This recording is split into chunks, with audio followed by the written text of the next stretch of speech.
Welcome back to the channel. We're at Simone Museum once again, looking at probably my favorite section of the museum.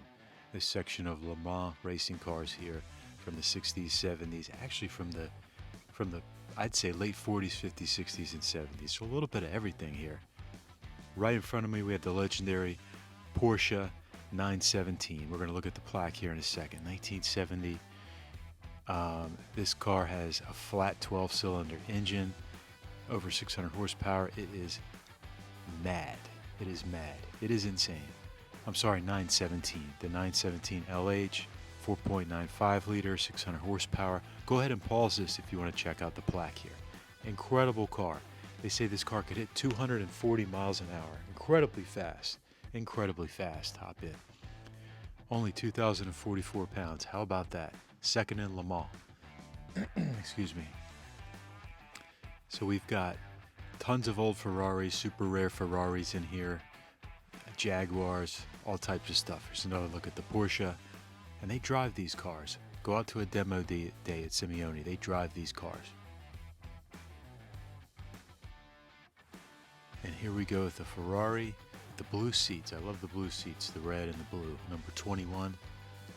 Take a look at the plaque here in a second. And the white car right next to it is a Ferrari as well. Gotta love it. God only knows what these cars are worth. I mean, they're priceless. They're what anyone would be willing to pay for them. You know, if you have two guys, two super rich guys that want this car and they get into a bidding war at an auction, it could go for whatever they're willing to pay for it. 50 million, 70 million, 100 million, or more even. There was a Mercedes that went for, 175 million recently. Insane numbers. Insane. Here's the other. So this is for the red Ferrari. It's a 63 250p V12, only 1,676 pounds. How about that? Talk about lightweight. And this was a prototype. That's what the P stands for. Came in second at Sebring. 310 horsepower, roughly 3 liters, 2.95 liters. This one was involved in a fire. The history is incredible here. And we've got the white Ferrari. I believe this one's a 59. We'll look at the plaque. And we've got the 250 Testa Rossa next to that, which may be the most valuable one. Here we go. 59 Ferrari 250 GT. Amazing car. And it's white too, with red interior. We've got a glimpse at the 250 Testa Rossa right there. Incredibly rare. Another incredibly rare car. So here we go. Another V12. Right around 3 liters, 240 horse. Weber carbs. 2,425 pounds. 6 overall at the 59 Le Mans. Only 7 were made.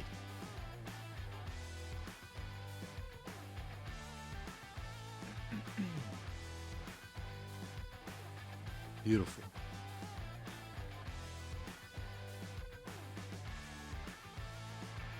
And back down there you can see the... Okay, alright, here we go. Ferrari 250 Testa Rossa. You could definitely get a house in the Hamptons in Sagaponack on the beach for this. And look at how many more cars there are like this. This is madness. Definitely one of the best collections on the planet. 58 Ferrari Testa Rossa. It's 710 TR. The 250 is the other one. I got those numbers mixed up. So again, V12, right around 3 liters, 300 horsepower, only 1,750 pounds. It's the first customer Testa Rossa that participated in many of the races. Incredible car. Wow. I don't know what to say. I learned so much about these vintage racing cars when I went to Simeone. I don't know as much about these as I do the modern cars from the 60s, late 60s and up, or especially the cars from the 80s, 90s, 2000s, the ones that I grew up with. Love the headers, love the wire wheels, and the tires, the thick sidewalls and the tires. A tiny little windshield there.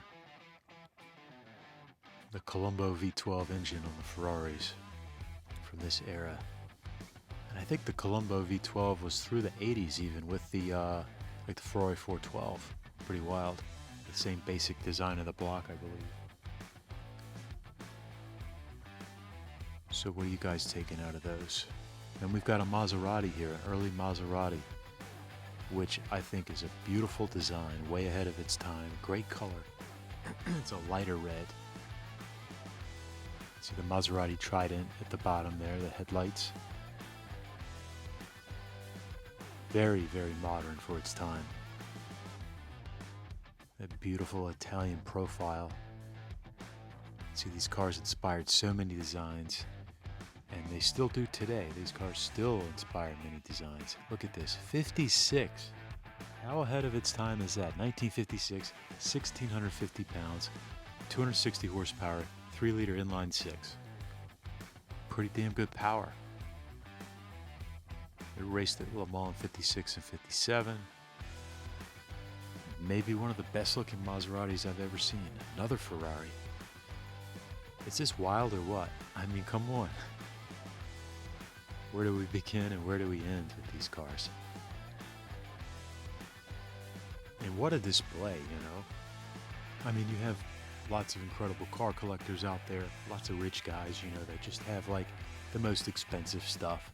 And they have a new Rolls Royce, they have a new Bugatti Chiron, they have a couple Lamborghinis and McLarens. So this is a 54 375 mm V12. Once again, that V12, 340 horse. Go ahead and pause it if you want to read this here. This is owned by an actor named William Holden in the 50s and 60s. 4.5 liter engine.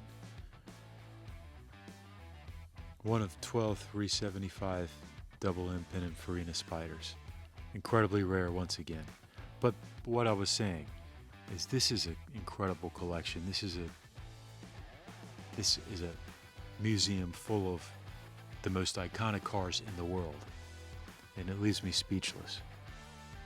This isn't just some rich dude with a bunch of exotic Italian cars. This is history. And this is a car I'd never heard of, a 48 Talbot Lago. Let's see here. Inline 6, 190 horse, 4-wheel drum brakes, baby. Love the black. And the wire wheels. A lot of cars had the wire wheels back then. The knockoffs. We're going to break this up into 2 parts. So I'm going to do another video at the second half of this row here. There's some Jaguars and some other cool cars. I think some Bugattis. Definitely 2 Jaguars on the end. But that's about it for today. We'll be back soon for part 2. I'll see you guys soon. Like and subscribe.